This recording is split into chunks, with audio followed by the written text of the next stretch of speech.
Refugees has been placed in this town, and they have had no food. Across this video right for you, and I thought to share. There's some group of Afrikaners, the ones that actually came to the US using the refugee status. Some of them cannot even afford to live, eat, and I was able to put up some stage because there's no even point going through too many details until you guys see the stitches I was able to put together. Please leave me your own thought in the comment section of what you think of this video, and please do not forget that we do not support any form of bullying and harassment. We are just here for educational and informative purposes. Alright lovelies, let's dive into it. Did you see this video of this woman from South Africa talking about how on a Facebook group she saw that Afrikaner refugees here in the US are struggling and are thinking about going back? Family of refugees has been placed in this town, and they have had no food. I know that there's this, I don't know what to think because I didn't really follow it at all when it happened, but I think they were of the understanding that they were going to be arriving here to complete assistance, and I think people here thought that they were going to be arriving to a house and a job and medical insurance and a whole bunch of other stuff, and it actually isn't that way at all.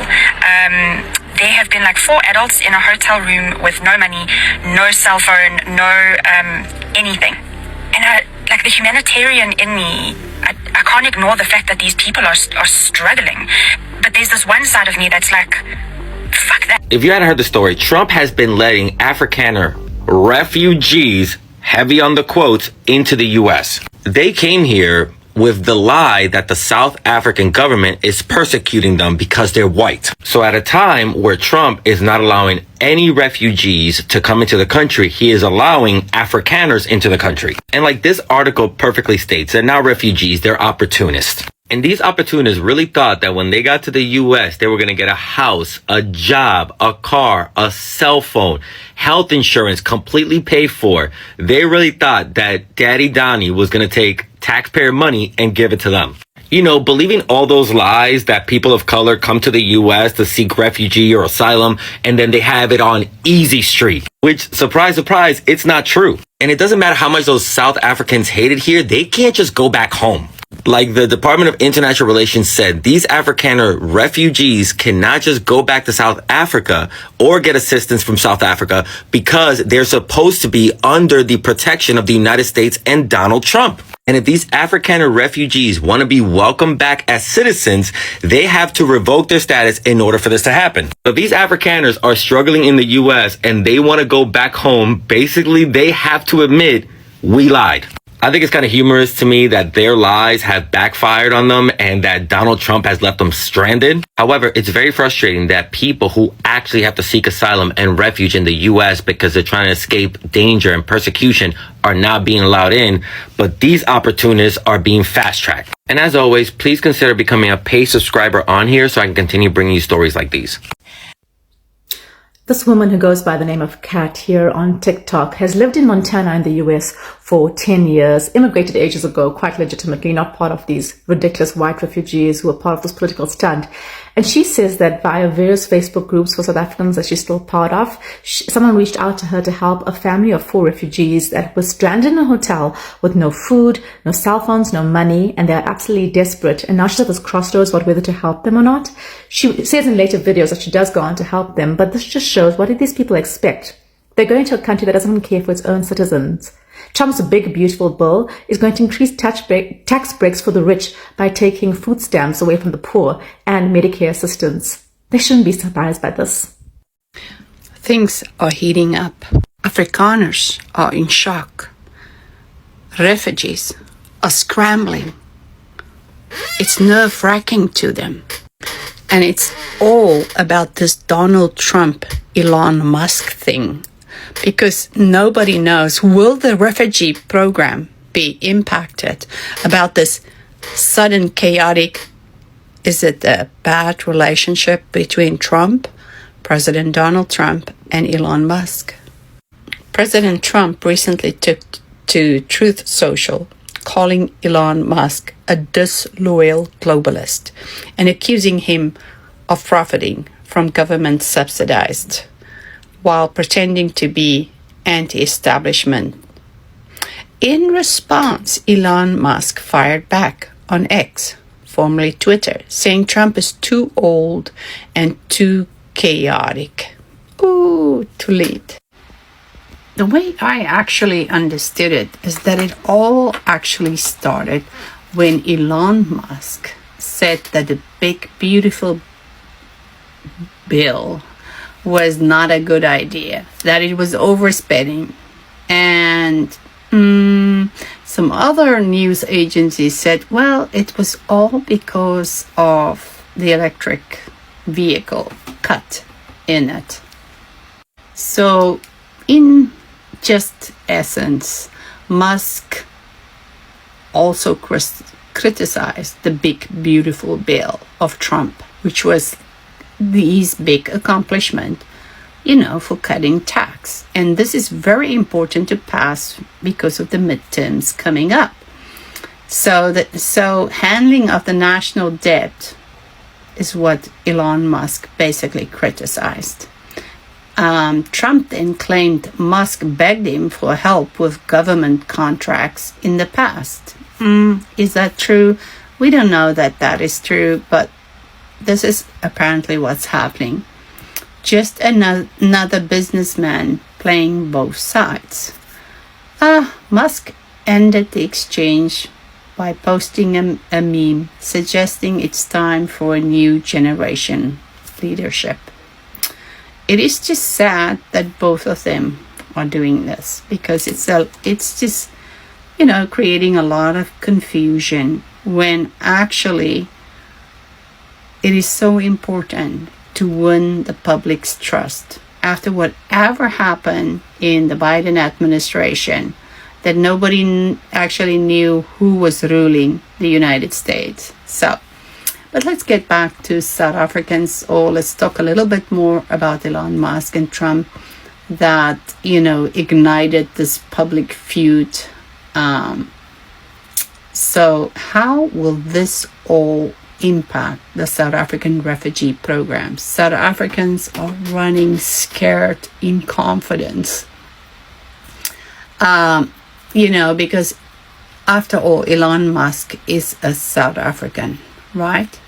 While Musk have mocked Trump's leadership and legal troubles, their clash has attracted major media attention as both hold influence over conservative and libertarian circles. I mean, they are both important. After all, Elon Musk is the richest guy in the whole entire world. That's quite a title. The tension could deepen political divide and polarize public discourse around immigration, tech policy, and foreign relationships. While the Afrikaner refugee program really is not directly tied to either figure, the feud could complicate support from political allies or donors influenced by Musk or Trump. If the feud escalates into policy influence, it may delay bipartisan efforts to support resettlement, humanitarian relief for Afrikaners, as Trump and Elon initially intended. For Afrikaner families seeking refugees in the U.S., well, the law is the law, and if you are here lawfully. So, I guess that's it. You know what? I don't smoke, but today I am smoking on the Afrikaner path, yeah? I'm here to watch their burial. You get me? I don't like these fools, bro. Like, you know what they did? Yeah? If it was in China, it's treason. They would just get... You get me? Like, Africans are so nice, bro. Like, so, to me, if they want to come back, like, just drop them to the nearest European country, bro. You get me? And also, I've noticed something very interesting about these foods. when something bad happens in South Africa, their first thought is run, go somewhere else, or report to Trump or wherever. They never stay and fix it like, oh, we are leaving, we will leave or something. Notice how the black people never say we are leaving? You see? Because they belong there. They have nowhere else to go. But these fools, yeah, we are running. We are going to tell our daddy, Trump, to come bully our government because he has a lot more. That's why sometimes I like China and North Korea and them, and they're like, if you mess around, like, this is treason, but they just, you get me? But yeah. So I was sent a video that was circulating, and it's by a lady called Kat, and she is a South African that is based in the US, and she highlighted that she had seen these Facebook posts in South African groups that she belongs to, where it was about 4 adults sitting in a hotel room in a little town that are struggling, and they're part of the South African refugees. Now, for me, as I've mentioned before, I haven't got an issue with the people that have taken a chance. I have got an issue around the disinformation campaign that ran up to this, and also some of the disinformation spread by certain refugees when they got to that side, when they spoke to the American press. And in this video, Kat's highlighting the things that she says they're struggling with. She did mention food, but I know, I've been following the program, is that part of the refugee program is that you will be given at least breakfast in the hotel or the motel where they place you. For instance, the Langtons, which is the family of 9, the guy that owned the IT firm, he is in a motel, and he's in that motel with his entire family. He's also highlighted that they've got up to 3 months to, make sure that they get jobs and get on their feet and stuff like that. So their assistance, according to him, is only for 3 months.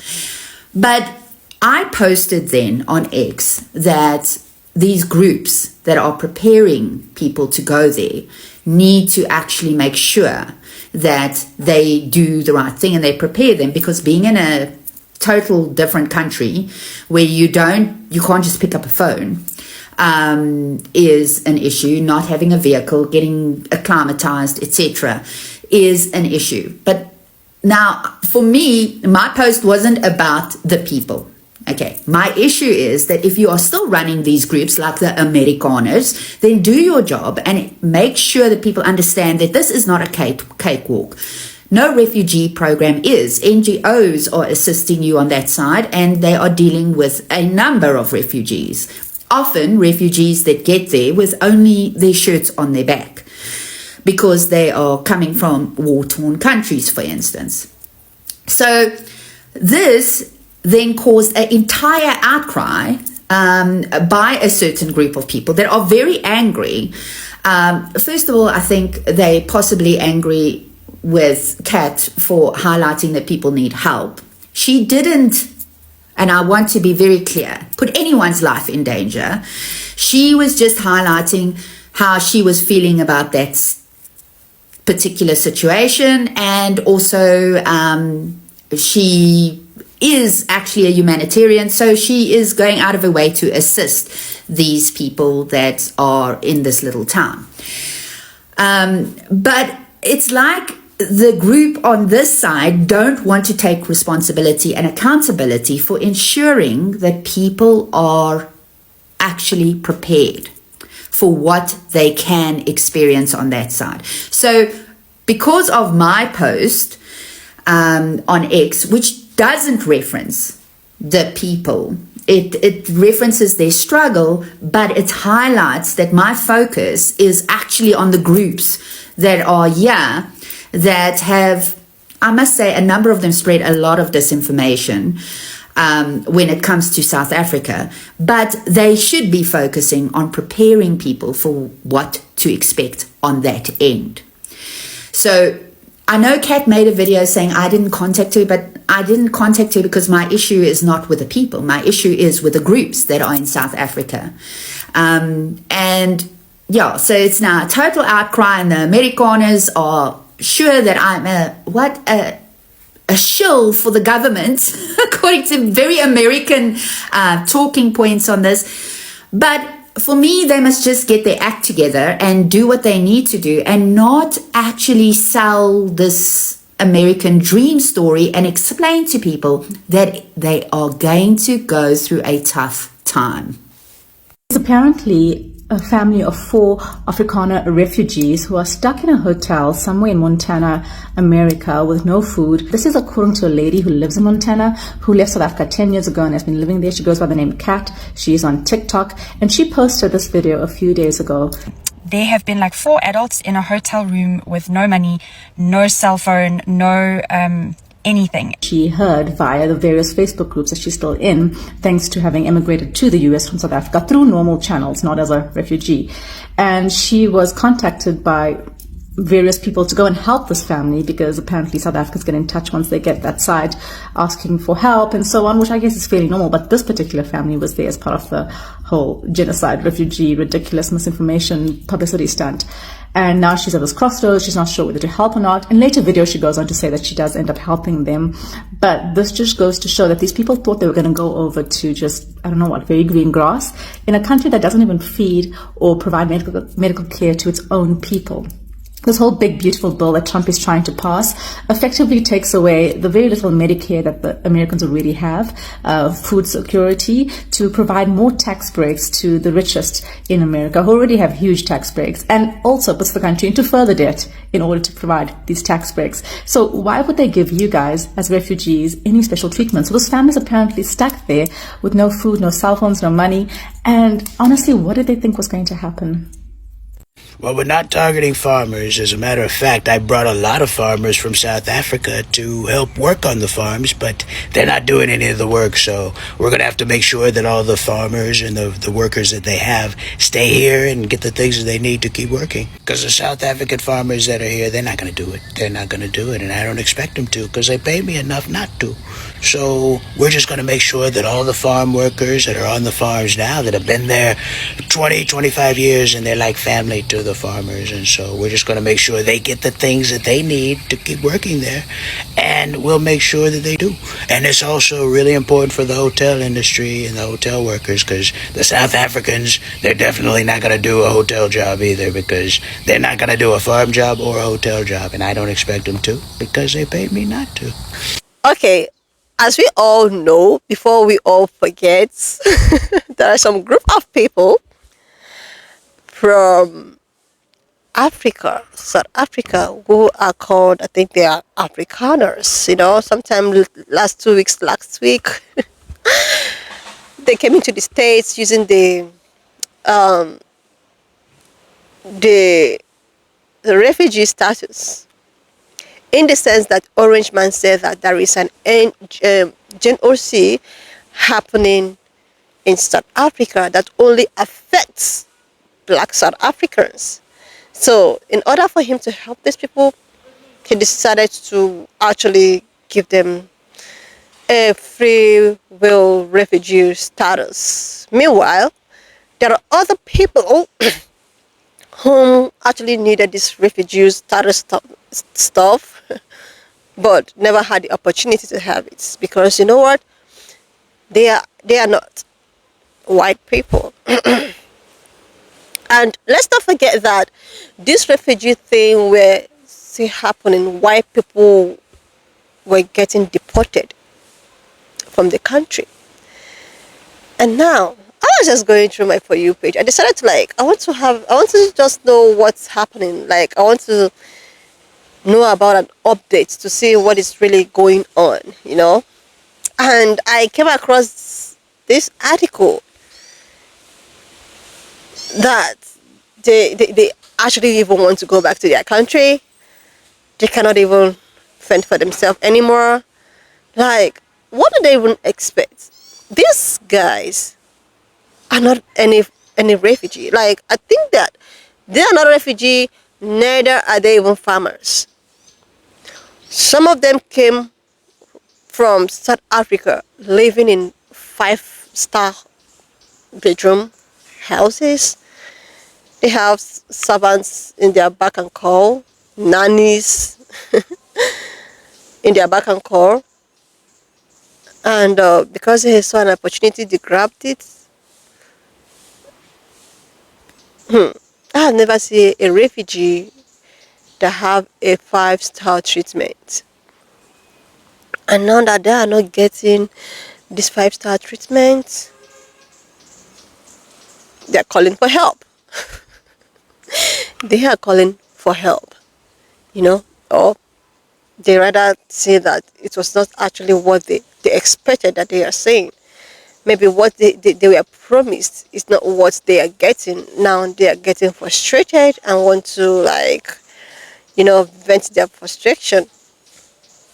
And the thing is that there is some group of, I think, an organization that was supposed to see them through their refugee settlement and all of that. And these people decided that they don't want to have nothing to do with the Afrikaner refugees.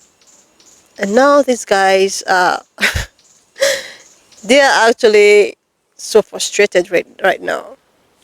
This is what happens when you think that you need to, migrate to a place so tricky. And with all of the things that is going on with Elon Musk and Orange Man, I think it has everything to do with them not being happy. The fallout between these two, I believe that it has negatively impacted. And another thing I heard is that the refugee status program, has actually been stopped.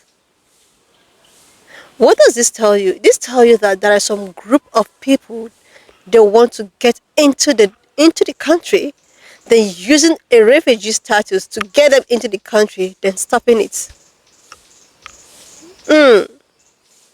Oh my goodness. Are you thinking what I'm thinking? Are you sure it's not some group of, family members that they want all of them to, migrate? And after they are done migrating their family members, the refugee status is no more there. So let us assume there is a Gen OC happening. So this Gen OC only happened to 59 people, right? Anyway, lovelies, when I saw this, I thought that I was going to share it so that we know, we'll be updated of what is really going on. Wanna just leave me your own thought in the comment section of what you think of this video. And please, lovelies, if you don't subscribe to this channel, do your girl a huge favor to click on the subscription button, like, and I will see you, lovelies, when I upload the next one.